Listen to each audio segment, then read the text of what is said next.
मगर कहने का क्या मतलब है, राजनीति में दो तरीके के लोग होते हैं।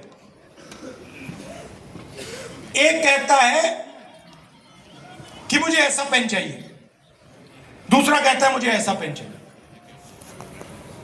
मतलब मुझे पेन ऐसा चाहिए कि सब लोगों को फायदा हो, समाज में कोई पीछे ना रहे, और अगर हिंदुस्तान में प्रगति हो रही है तो गरीब से गरीब बच्चा किसी भी वर्ग का हो, उस प्रगति में उसको शामिल होना चाहिए।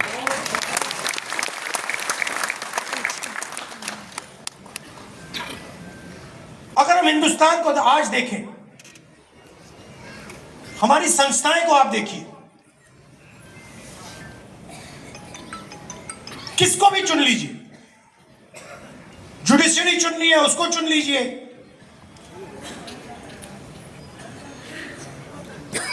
मंत्रिमंडल देख लीजिए, ब्यूरोक्रेसी देख लीजिए, शिक्षा का सिस्टम देख लीजिए, कॉर्पोरेट इंडिया देख लीजिए, किसी एक को चुन लीजिए और थोड़ी सी गहराई में आप जाएंगे तो आपको दिखेगा 85% उसमें कहीं है ही नहीं।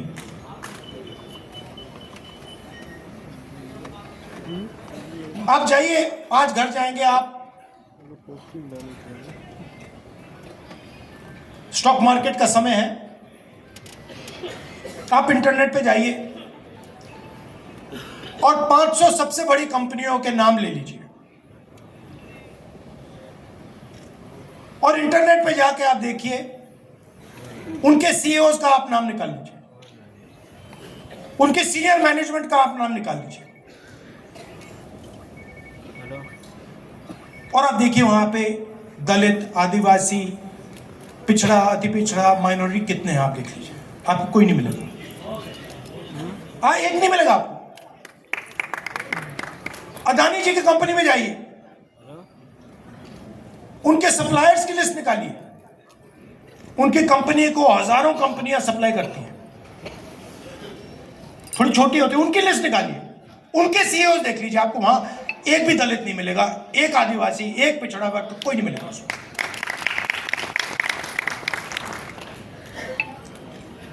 किसी भी प्राइवेट अस्पताल में चले जाइए,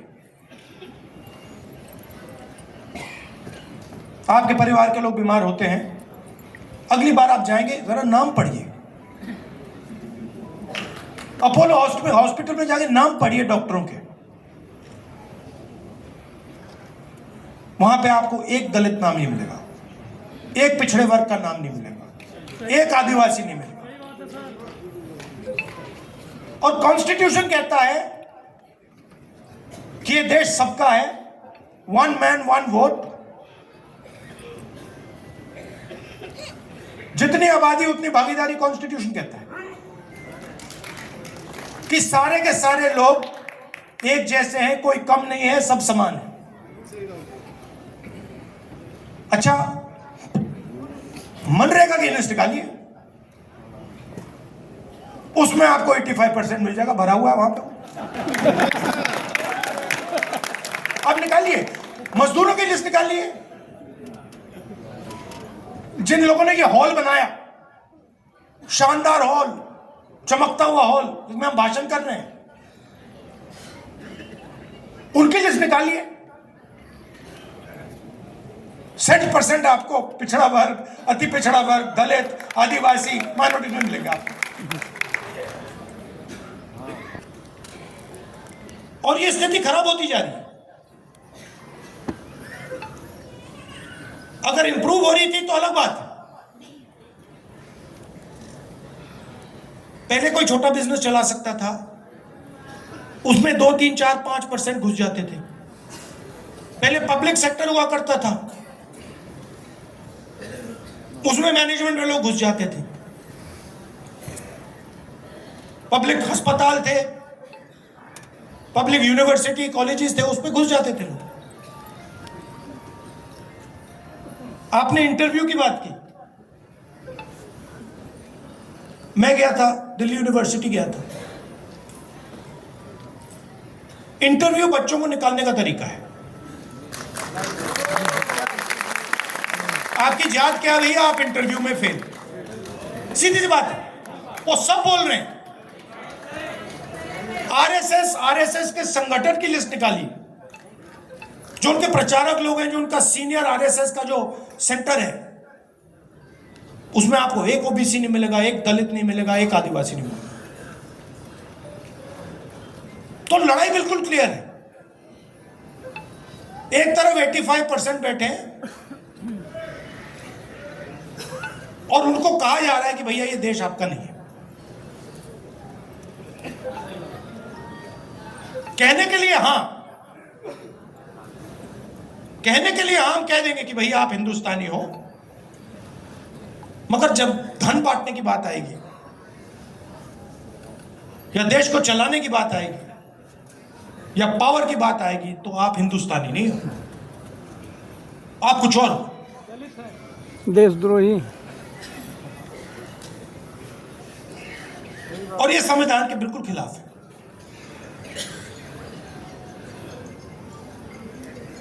और ये संविधान क्या है? पहले मैं सोचता था कि एक किताब है जो आजादी के बाद लिखी गई। हम सब कहते हैं कि अंबेडकर जी का कॉन्स्टिट्यूशन है, मगर अगर हम थोड़ी सी गहराई में जाएं तो इसमें हिंदुस्तान की हजारों साल की आवाज है। जो आपने, गौतम जी, जो आपने लिस्ट दी, आपने नाम लिए, नारायण गुरु, बसवना, अंबेडकर जी, गांधी जी, गौतम बुद्ध जी, जो आपने लिस्ट दी, उन सब की आवाज इस कॉन्स्टिट्यूशन में है। और दूसरी बात, जो उस विचारधारा के खिलाफ थे, उनकी आवाज इस कॉन्स्टिट्यूशन में नहीं है। सावरकर जी की आवाज इस कॉन्स्टिट्यूशन में नहीं है। नाथूराम गोडसे की आवाज इस कॉन्स्टिट्यूशन में नहीं है।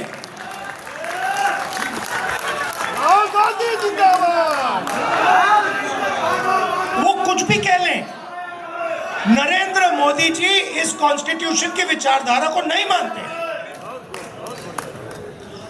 और मैं आपको बताता हूं यह मैं किस बेसिस पे कह रहा हूं। आपने अंबेडकर जी की बात कही, कांशीराम जी की बात कही, और आपने कहा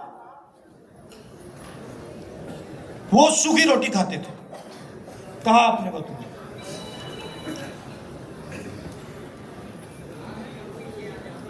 और अंबेडकर जी के बारे में लोग बहुत कुछ कहते हैं। कोलंबिया में पढ़ाई की, दलितों के लिए लड़े, इंटेलेक्चुअल थे,